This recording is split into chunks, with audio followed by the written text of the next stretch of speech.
Hello and welcome back to HardReset.Info.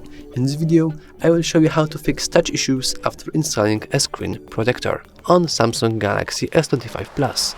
Let's begin. First, you want to navigate into Settings.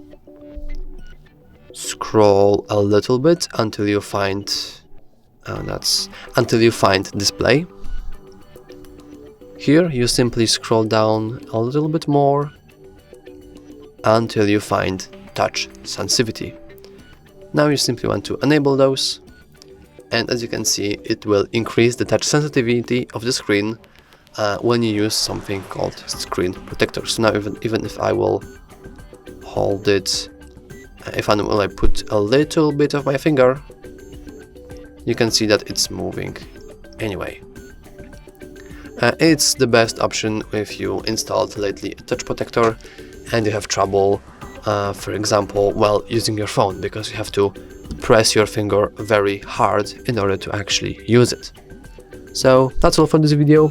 If you found it helpful, please consider to like and subscribe.